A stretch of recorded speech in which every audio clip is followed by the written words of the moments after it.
Bonjour et bienvenue. L'achat d'un logement sur plan, la fameuse VFA, c'est souvent le projet de toute une vie. Après des mois, voire des années d'attente, un moment absolument crucial arrive, la visite de pré-livraison. On a tendance à la voir comme une simple formalité, mais en réalité, c'est bien plus que ça. C'est l'ultime étape pour s'assurer que ce qui a été promis sur le papier est bien devenu réalité. La question qui se pose est donc simple mais essentielle. Alors que ce projet immobilier prend enfin forme sous nos yeux, comment être certain de sa qualité finale? C'est tout l'enjeu de cette visite de pré-livraison, où, vous allez le voir, chaque détail a son importance. En fait, tout commence bien avant le jour J. Une préparation vraiment méticuleuse, c'est ce qui fait toute la différence. C'est cette phase en amont qui va nous donner les bons outils et le bon état d'esprit pour une visite qui soit réellement efficace. Alors, comment on se prépare concrètement?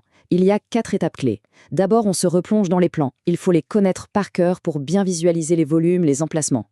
Ensuite, on maîtrise la notice descriptive. C'est le document qui fait foi pour la qualité des matériaux, des équipements. C'est votre contrat.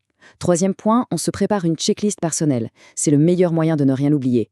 Et enfin, une option à considérer sérieusement, se faire accompagner par un expert. Pensez à ces documents comme à votre kit de survie pour le jour de la visite. Il faut impérativement avoir avec soi les plans, bien sûr, la notice descriptive, tous les échanges importants que vous avez eus avec le promoteur et évidemment votre fameuse checklist. C'est vraiment l'arsenal indispensable pour une évaluation qui soit factuelle et indiscutable. Bon, on y est, c'est le jour de la visite. L'ambiance change là, il faut une concentration maximale. C'est le grand moment. Celui où l'on va confronter la théorie du papier à la réalité du béton et traquer la conformité dans les moindres recoins. On commence généralement par ce qui saute aux yeux, les finitions. Et là, il faut un regard critique. On examine la peinture, la pose des parquets ou des carrelages, l'ajustement des plinthes. Souvent, ces petits détails en disent très très long sur le soin qui a été apporté à l'ensemble du chantier. Deuxième point de contrôle, les ouvertures. C'est simple, on ouvre et on ferme chaque porte, chaque fenêtre. Ça doit être fluide, sans forcer. Et surtout, on vérifie l'étanchéité. Parce qu'un petit défaut ici, ça peut vite se transformer en gros problème de confort et de facture d'énergie plus tard. On continue avec les équipements. Là, le mot d'ordre, c'est on teste tout, absolument tout, chaque interrupteur, chaque prise, chaque robinet. L'idée, c'est de s'assurer que tout fonctionne, évidemment, mais aussi que tout est bien installé à l'endroit prévu sur les plans. Un point ultra important, les modifications que vous avez demandées, les fameux TMA pour travaux modificatifs acquéreurs. Si vous avez fait déplacer une prise dans la cuisine ou modifié l'arrivée d'eau dans la salle de bain, c'est le moment de vérifier que tout a été fait au millimètre près. Finalement, tout se résume à cet état d'esprit, qui est parfaitement résumé ici. Observez chaque détail, restez attentif et critique. Ce n'est pas une simple visite de courtoisie, c'est une inspection, une vraie, où rien ne doit être laissé au hasard.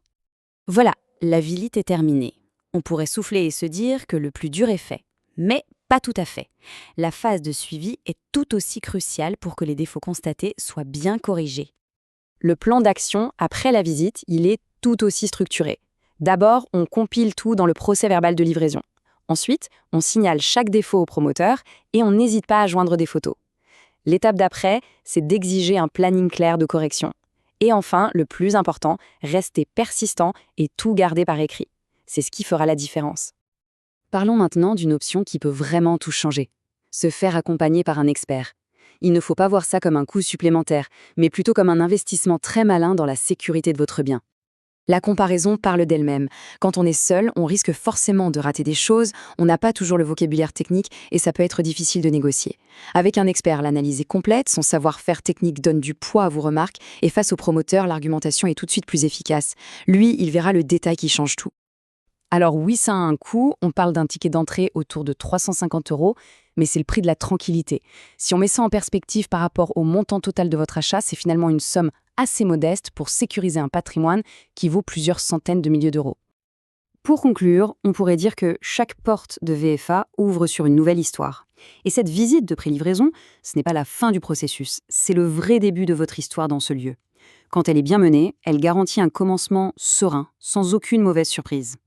La question finale est donc celle-ci. Est-ce que l'investissement d'une vie est prêt pour un examen à la hauteur de l'enjeu?